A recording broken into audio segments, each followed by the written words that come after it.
Bienvenue sur les news de Samir. Aujourd'hui, on va parler de l'actualité. C'est très intéressant. On va parler et tout est lié, hein. Là, il y a beaucoup d'actualités. Je pourrais pas tout mettre dans cette vidéo.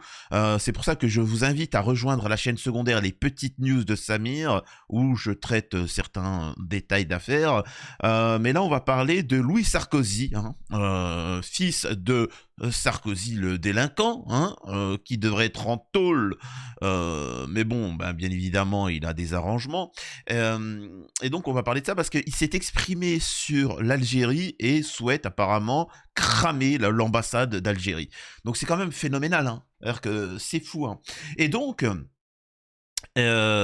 beaucoup, je le répète, je vais devoir reparler un peu de Donald Trump parce que en France, les gens n'arrivent pas à comprendre le phénomène Trump. Donc, je vais recontextualiser ce qu'il en est parce que tout le monde est un peu perdu vis-à-vis de ça. C'est-à-dire que il compare Trump à Hanouna, ce qui est totalement faux. Hanouna, justement, c'est la deuxième information de la vidéo.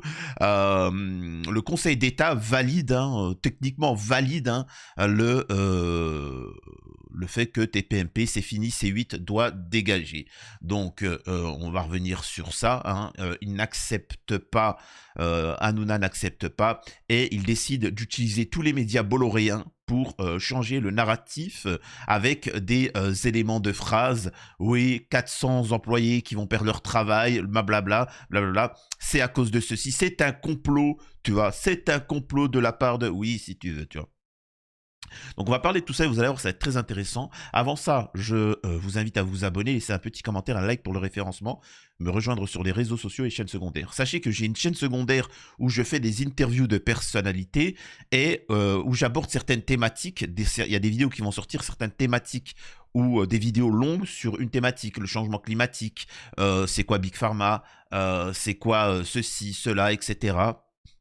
C'est quoi le racisme, et je vous donne mon point de vue là-dessus. Donc je vous mets le lien des petites news de Samir et le lien de l'autre chaîne secondaire des interviews de Samir, et je vous invite fortement à vous y abonner sur chacune d'entre elles. Donc une fois qu'on a dit ça, on va pouvoir démarrer. Alors, le lien qu'il y a entre Louis Sarkozy, la politique, Retailleau et Hanouna, pourquoi je lis? Parce que tout est lié. En fait, Hanouna... il fait le guignol et malheureusement, il a politisé à force, hein, le buzz, hein. C'est ce devenu, en fait, il a commencé à faire ce qu'il faisait, hein, faire le guignol, et il a commencé à se lancer en politique, hein, ça date, hein. Déjà en 2021, j'expliquais qu'il allait se présenter aux élections présidentielles, etc. Et les politiques, ils ont commencé à faire du Hanouna pour se mettre en avant. D'ailleurs, Hanouna dira cette phrase assez magnifique. Retailleau, parce que maintenant Retailleau a été classé numéro 1 des hommes politiques en France ou je sais pas quoi. Vous savez ce que je pense des sondages, hein, c'est comme ça. Mais donc voilà. Donc il dit, Hanouna dit c'est le meilleur homme politique de toute l'année 2024-2025 parce que c'est lui qui a fait le plus parler de lui. Et c'est très intéressant ce qu'il vient de dire.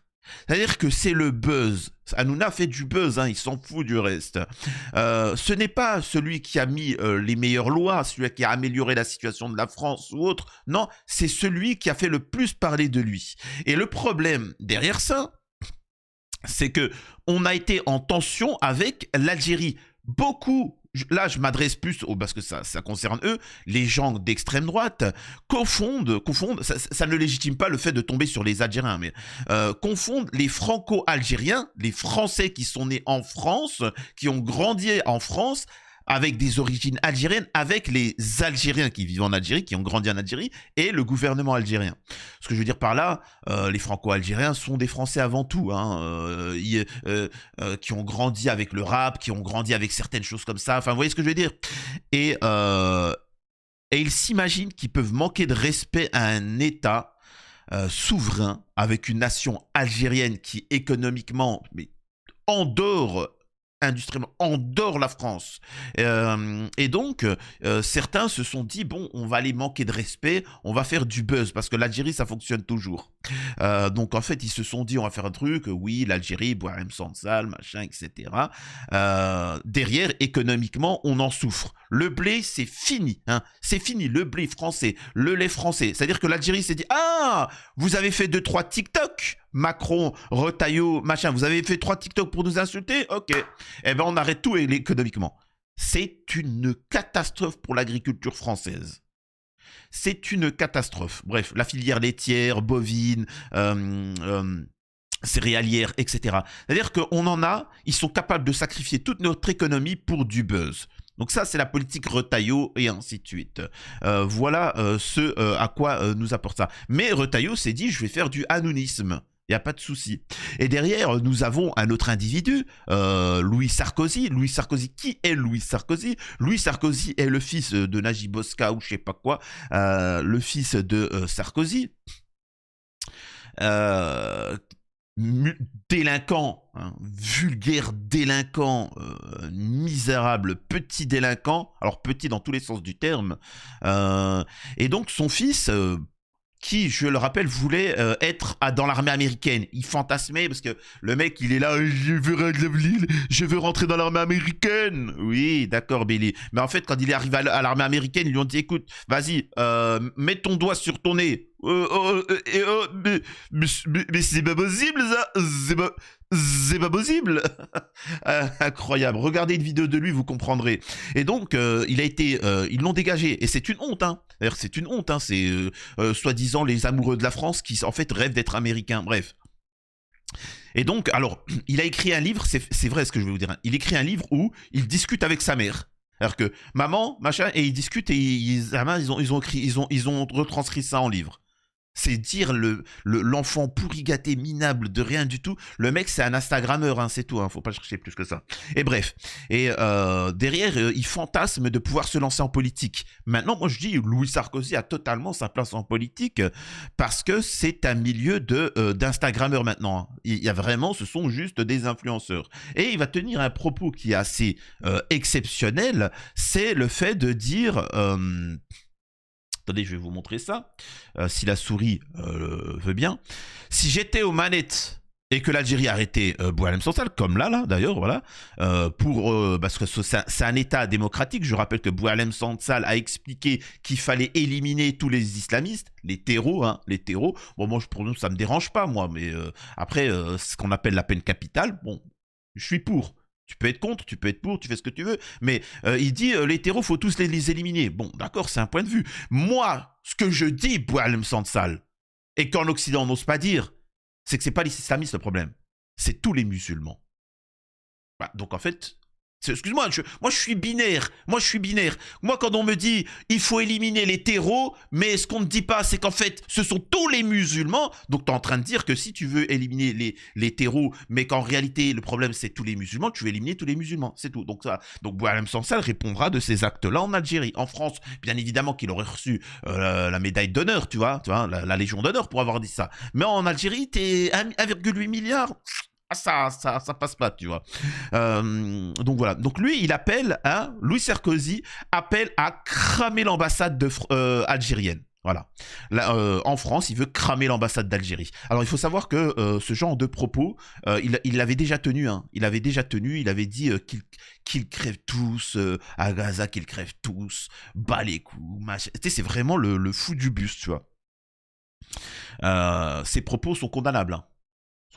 Il risque 45 000 € d'amende, si je ne me trompe pas, parce que c'est une incitation à commettre des actes délictuels et ainsi de suite. Donc voilà ce qu'il en est.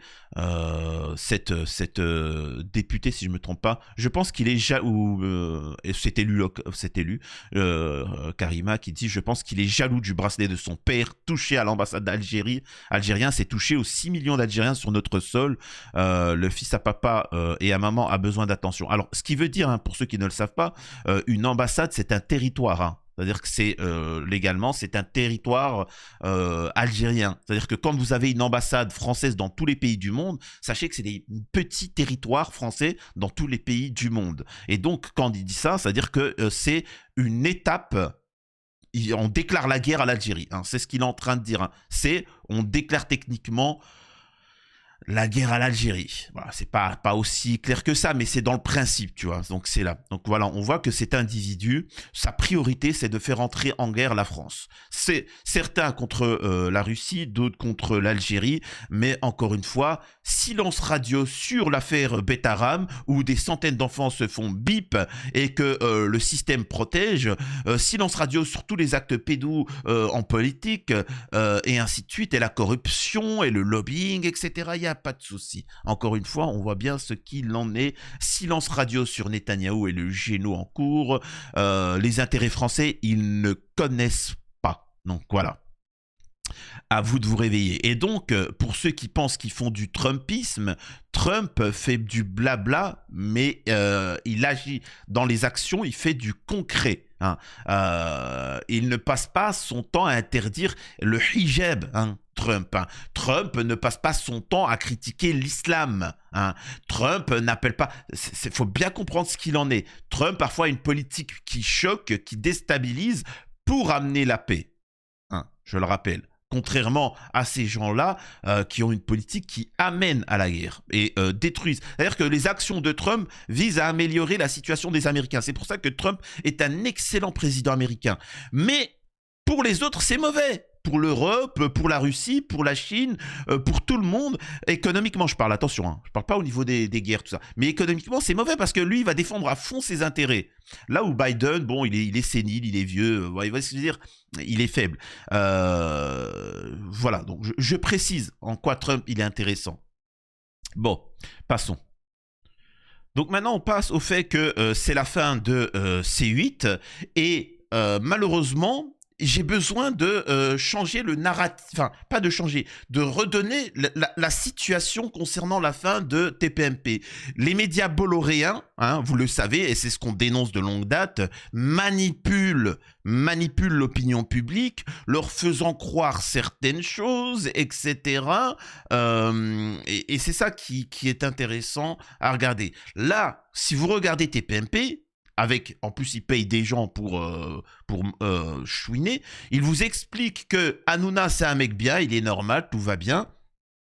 Et que, alors ils ont plusieurs théories. C'est Macron qui s'est dit ouais, vas-y, défoncez-moi Hanouna, supprimez-moi cette chaîne, tu vois. Donc censure totale, etc. Ou ils expliquent que c'est parce qu'ils font de l'audience, ils font peur, machin, où il y a plus de pluralisme. Enfin, quand tu écoutes Hanouna, le mec, sa chaîne, il y a du pluralisme, tout va bien, tout est nickel, et vas-y. Moi, la question que je pose, c'est si effectivement c'est un phénomène exceptionnel de supprimer une chaîne en France, c'est que l'action derrière a dû être exceptionnelle. Et est-ce que ça a été exceptionnel, les conneries d'Hanouna? Parce que derrière, vous avez tout le monde qui viennent et qui vous disent « Oui, mais ça, c'est les étapes du deuil. Oui, mais vous savez, y a 400 personnes qui vont perdre leur travail. Et alors? Et alors? J'ai envie de te dire, et alors? Qu'est-ce qu'il nous raconte, lui? Heureusement qu'à l'époque, la France libre en Algérie, que les Anglais, que les Allemands et que les Russes se sont pas dit non, on va pas défoncer Adolphe, hein, on va pas détruire le régime nazi, on va pas entrer en guerre contre eux, parce que si on le fait, il y a de pauvres Allemands qui vont perdre leur travail. Certes, Adolphe et son régime est mauvais, mais si on détruit l'Allemagne, comment on va faire? Le gars qui construit des armes, des obus pour l'Allemagne naze, il va perdre son travail. Hein, son outil de travail. Donc non, désolé, on va pas les attaquer. Mais qu'est-ce qu'il raconte? C'est pas un argument. C'est pas un argument, ça. C'est comme de dire, oui, mais si on taxe les riches, ils vont se barrer. Ouais, mais c'est comme ça, c'est une société. Le seul qui pense comme un président d'une nation, je suis désolé de vous dire ça, hein, pour les droitards, c'est Mélenchon. Mélenchon, il te dit, je m'en bats les... Tu peux être multimilliardaire, tu peux être Elon Musk. En France, c'est comme ça, le président, c'est lui qui décide. C'est lui le chef de la nation parce qu'il est élu par le peuple et c'est comme ça. C'est pas des lobbies, tu peux être milliardaire, tu peux être ce que tu veux, je m'en bats les steaks. Donc c'est ça le truc qu'il faut comprendre. Alors que eux se couchent, alors qu'Hanouna te dit oui mais c'est les riches et les milliardaires, il faut se taire. Au contraire, il faut les choyer. Non, il n'y a pas, tu te plies à l'État. Tu te plies au peuple. C'est comme ça, c'est une question de valeur. Mais ces gens-là n'ont pas de valeur. Bref. Donc il chouine à propos de oui, mais on va perdre 400 personnes. Mais la question c'est qui a fait ça? Qui est le responsable que 400 personnes? Bolloré, lui, s'y trompe pas, hein. Sachez que Vincent Bolloré, lui, ne s'y trompe pas. J'ai mes sources. Tout ce que je vous ai dit, c'est avéré vrai, hein, pour les jaloux. Moi, en 2020, je vous annonçais déjà qu'il allait se présenter, qu'il voulait se présenter à l'élection présidentielle, et sachez que c'est mort. Il ne le fera pas. Hanouna, moi, des sources que j'ai, il ne se présentera pas à l'élection présidentielle 2027 parce que tout a été saboté. C'était sous la direction de Bolloré, hein, faut le savoir. Et c'est pour ça que Bolloré lui en veut. Bolloré lui en veut extrêmement parce qu'il s'est affiché. Il a fait le kéké, tout ce que tu veux. Il a manqué de respect, il n'a pas respecté la loi. Ça arrive. Ça arrive de ne pas respecter la loi. Maintenant, quand tu arrives devant un juge et que tu n'as pas respecté la loi et qu'on te dit, bon, vous êtes sanctionné, monsieur, à 1 million d'amende. Et tu viens et tu dis, hé, le juge, je te bip, tu vois, je m'en fous de ton amende. Et tu fais ça à plusieurs reprises. C'est ça, en fait, le défaut de ces gens-là, c'est que il n'y a aucun, j'ai bien dit aucun recul. C'est-à-dire que quand il y a eu l'Arcom, quand il a été convoqué à l'Arcom, là, je sais pas quoi, là, devant Aurélien Saint-Toul, etc., ce mec-là a rigolé. Il jouait le kéké, il était là, mon petit goûter, vous voulez un petit gâteau, là? Wouh! Ferme-la. C'est tout ça qui a fait que ça a sauté. C'est-à-dire qu'il ne respecte pas la loi, parce que c'est un contrat. Moi, demain, si on me donne une chaîne de télé, on me dit le contrat, c'est ça, c'est ça, c'est ça. D'accord. Ça te plaise ou pas, si je signe, je le respecte. C'est une question de parole, hein. C'est comme ça, c'est une parole. L'Algérie avait signé pour en revenir par exemple à machin, avait signé des accords commerciaux pathétiques, pourris, moisis avec la France et l'Europe. Vous savez ce qu'ils ont fait? Ils l'ont gardé en travers de la gorge, c'est pas grave. Maintenant que les contrats sont finis, c'est assez fini. Maintenant, on va réévaluer les textes. Vous voyez ce que je veux dire? C'est qu'ils ont quand même gardé la parole. C'est pas on rompt un contrat comme ça, même si on voit que, quand bien même il est en nos défaveurs. On respecte, c'est le principe d'une société. Mais ça, ce mec-là, à force d'avoir payé des chroniqueurs pour faire le costaud, il s'y est cru. Le mec, il s'est dit, je pouvais plier en quatre la France. Donc voilà. Donc là il y a un petit alors c'est Monascope, hein, qui détaille un petit peu ce qu'il en est. L'audience débute, c'était approprié à 5 heures. Le rapporteur public Florian Roussel: cette procédure contient tous les ingrédients d'une fiction, évoquant une décision de l'Arcom lourde de conséquences.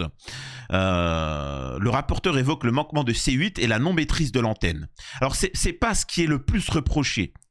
C'est pas les manquements, c'est le fait que à chaque fois, à plusieurs reprises, quand par exemple au dernier moment, la dernière chance qu'ils ont donnée à C8, et lui ont dit, est-ce que vous pouvez, s'il vous plaît, faire en sorte qu'il y ait un décalage de 10 minutes, 15 minutes, que ça soit pas totalement en direct, et puis que vous censurez les passages un peu problématiques. Hanouna dira, ouais, on verra, je sais pas. Le mec, c'est culotté, hein. C'est culotté, ça, on peut pas leur enlever. Sur Énergie 12, l'Arcom fait valoir une attractivité auprès des jeunes adultes, divertissement, détente, ne suffit pas à lui confier un rôle stratégique de TNT. Donc voilà, donc bon débarras Énergie 12, parce que c'est une chaîne qui faisait que des rediffs. Donc en fait, ça n'a ni queue ni tête, tu vois. Autant, c'est pas méchant, mais autant me donner la chaîne, j'animerais bien plus, tu vois. Je te ferais du contenu, voilà. Sur les de nouvelles chaînes, ça, bon, on s'en fout, je vais pas vous mentir, c'est pas ce pourquoi on est là pour truquer. C8 et Énergie 12 devant le Conseil d'État. Les arguments de C8 et Énergie 12 contre les candidatures de W9, TMC, TFX, T18 et OFTV sont rejetés. L'Arcom n'a pas commis d'erreur d'appréciation dans les 4 candidatures retenues. Donc en fait, on voit que ces lâches ont voulu défoncer ces chaînes concurrentes. Quel minable! Quel minable, vraiment c'est pathétique. J'aimerais vous parler aussi d'une petite anecdote concernant, comment il s'appelle? Arthur, vous savez, de TF1. Arthur a défendu Hanouna, machin, etc. Quand je vous dis que certains, je suis désolé, hein, mais certains, c'est de la manipulation. Vous savez, c'est comme à la télé. Ils aiment bien contrôler l'audience. Ce qui veut dire que tu auras un pro-palestinien et un sionard qui vont débattre. Mais en fait, ils sont les deux de la même famille. Hein, et en fait, les deux sont sionards. Vous voyez ce que je veux dire? C'est comme... c'est ce qu'on appelle une opposition contrôlée. C'est ce que fait Hanouna. C'est pour ça que je vous ai dit, moi j'ai bien aimé débunker l'émission TPMP parce que c'était beaucoup plus facile pour éduquer certains à ce qu'est la situation en France à l'heure actuelle, la politique, le lobbying, la manipulation de masse, etc. Parce que TPMP, c'est vraiment la représentation de la politique française et des médias avec un faux musulman, une fausse catholique, un faux homme du peuple, etc. En fait, c'est des acteurs qui jouent et il y a des débats où Gilles Verdez, il est là, mais machin, alors que le mec, c'est un gros droitard, et il y a, machin, etc. et ainsi de suite. Bref. Et en fait, tout ça vise à l'ultralibéralisme. Tu vois, derrière, il y a Bolloré qui chapeaute. Là, ils font du populisme, mais tout est contrôlé. C'est ça que je dénonce. Donc, on voit que Arthur, Hanouna, etc., ils font semblant d'être en opposition, mais voilà, c'est le même délire que Coca et Pepsi, quoi. Les décisions contestées sont légales. L'Arcom peut ne pas attribuer les 4 fréquences payantes du groupe Canal+. Il faudrait une nouvelle étude d'impact, soit fréquence gelée, soit nouvelle machin. On s'en balèque, je comprends même pas ce qui le veut dire par là. C8 et NRJ12 avant le Conseil d'État. Je vais arrêter parce que ça c'est le titre. Ça sent mauvais pour les deux chaînes. Le rapporteur conseille de rejeter les recours. Les décisions du rapporteur public sont suivies à plus de 80% des cas. Voilà, donc en fait c'est mort quoi. Les avocats de C8 prennent la parole pour défendre leurs arguments et répondre aux rapporteurs. Exclure Énergie 12, ça je m'en fous d'Énergie 12. Donc voilà. L'avocat de C8 évoque les 400 collaborateurs de la chaîne qui vont se retrouver sans emploi suite à la décision de l'Arcom. Donc voilà, donc encore une fois, ça c'est ce qu'on appelle le déni. Hein. J'ai déjà beaucoup expliqué ce cas-là. Il faut savoir que dans les États, quand tu as la perte d'un proche ou de quoi que ce soit, tu passes par plusieurs étapes. Bien évidemment, tu as le choc, tu es traumatisé, l'événement perturbateur, quelqu'un vient de décéder, tu viens de perdre de la chaîne, tu considérais que tu étais un roi, tu pensais devenir président, machin, et on te met un stop, tu vois, pam, calme-toi, détends-toi, tu vois. Donc comme ça, tu penses que tu es immortel, que la vie, que machin, tout ça, et on te rappelle que tu n'es qu'un être humain. Un stop. Et ensuite, tu as le déni. Tu ne crois pas, non, c'est pas possible, je n'accepte pas. Tu n'acceptes pas cet état, tu pleures, tu te révoltes. Et ensuite, il y a l'étape de la colère et du marchandage. Tu te révoltes, comment ça se fait? Pourquoi lui et pas un autre? Pourquoi lui devrait être décédé? C'est injuste. Pourquoi moi je suis malade? Je suis un mec bien, j'ai une maladie alors que certains ils ont nuit à l'humanité, ils sont mauvais. Machin. Pourquoi moi je fume pas? J'ai un cancer des poumons, lui il fume, il a rien du tout. Donc tu te révoltes, tu vois, tu as une colère en toi. C'est comme par exemple celui qui a fait un attentat en Allemagne. Le mec, il a bip une femme en Arabie Saoudite, donc la peine capitale, il a réussi à se sauver, il est parti en Allemagne, et il a commencé à critiquer les musulmans, tu vois, quand il s'est rendu compte que les Occidentaux... quand bien même il y a un peu d'islamophobie et tout ça, mais les gars ils ne fantasment pas de rouvrir les camps, hein. En tout cas je parle du peuple, hein. Je parle pas du... Eh ben il s'est dit, je vais me venger. Je croyais que les Allemands, ils allaient appeler à ouvrir des camps pour les musulmans, les Allemands lui ont dit non, il a foncé sur un truc, c'est des fous. C'est-à-dire qu'il n'est pas passé par ces étapes-là. Il faut savoir que ces étapes-là, en fonction de ta croyance religieuse, en fonction de ta maturité, tu peux passer immédiatement, pour beaucoup, hein, surtout les croyants, passer directement de l'événement choc à directement la reconstruction. C'est-à-dire que tu ne subis pas les étapes du deuil. Hein. C'est quand même assez exceptionnel à ce niveau-là. Donc nous avons l'étape du marchandage et de la colère. Hanouna qui n'accepte pas, qui marchande. Oui, mais regardez, il y a 400 personnes qui vont perdre du travail. Au moins, faites ça. Et s'il vous plaît, on met une petite amende et puis on redémarre. Et ça marchande, tu vois. Ensuite, il y a l'étape de la tristesse. Ça, ils l'ont vécu. Et le problème, c'est que TPMP, Hanouna sont restés dans l'étape de la tristesse, de la colère, du marchandage, du déni, et voilà. Donc en fait, ils sont dans l'étape où ce n'est pas la reconstruction. La reconstruction, c'est l'acceptation. Ensuite, l'acceptation, le pardon, tout ce que tu veux, hein, c'est voilà. Et le problème, c'est que lui, il n'en est pas à cette étape-là. Et ensuite, il y a la reconstruction. Ça, il n'y arrivera pas. Hanouna n'est pas de ce type-là. C'est pas quelqu'un de digne. Donc voilà, je voulais quand même faire expliquer l'argument de TPMP, tout ça. L'avocat de C8 indique que l'Arcom aurait dû entendre les mesures proposées par C8 pour assurer la maîtrise de l'antenne, notamment la fin du direct sur TPMP. Alors, ça a été demandé par l'Arcom, vous vous êtes moqué. Vous vous êtes moqué. C'est-à-dire que là, vous savez, c'est comme un enfant qui... Tu lui dis, attention, je vais te punir. Et il n'écoute pas, et quand tu le punis et qu'il va au coin, c'est bon, c'est bon. Non, c'est trop tard. C'est trop tard, une fois que l'application elle est tombée, elle est tombée. C'est pas avant, ils provoquaient. Donc maintenant, ils se disent, non, c'est bon, on va respecter. Non, non, non, c'est trop tard. Par exemple, il faut savoir qu'à l'heure actuelle, TPMP, depuis quelques jours, ils respectent le léger différé. C'est-à-dire que c'est 10 minutes. Alors que quand vous regardez TPMP, c'est en direct, mais pas vraiment. C'est-à-dire il y a 10 minutes de décalage au cas où s'il y a quelqu'un qui vient avec une arme et il tire sur le public, que tu ne voyes pas ça, tu vois. C'est-à-dire qu'il te sent sur le passage, par exemple. Maintenant, ils le font, mais il fallait le faire avant. Avant, quand c'était le moment du jugement, vous n'avez pas fait ça parce que vous pensiez être intouchable. Ce qui est quand même incroyable. Hanouna, en ce moment, sur machin, semble abdiquer, c'est joué d'avance. Donc voilà, donc on explique que c'est totalement fini. Les dés sont joués. Donc voilà, bon débarras, salut. Alors vous verrez beaucoup de gens, d'hommes politiques, de le système, venir chialer, machin. Mais quand on a fermé RT France, hein, cette chaîne RT France, sous prétexte que parce que c'est une chaîne russe en France, vous l'avez fermée.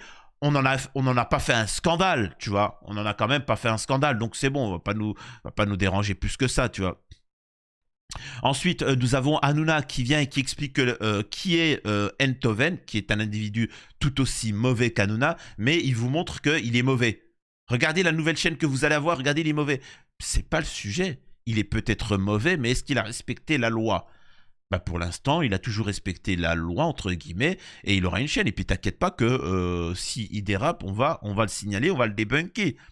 C'est quand même fou, tu vois. Ça, c'est minable qu'il est.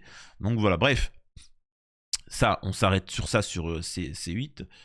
Je rappelle, par contre, j'aimerais quand même faire un petit rappel pour deux personnes, deux groupes, parce que ce qui a fait perdre Hanouna, c'est le fait qu'on l'ait débunké de longue date, etc.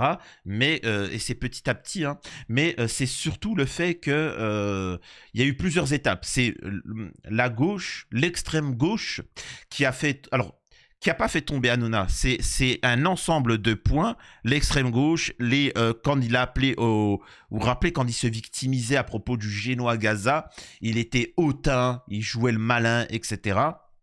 Il avait une haine, tu vois. Il avait une haine qui était affichée, qui était phénoménale.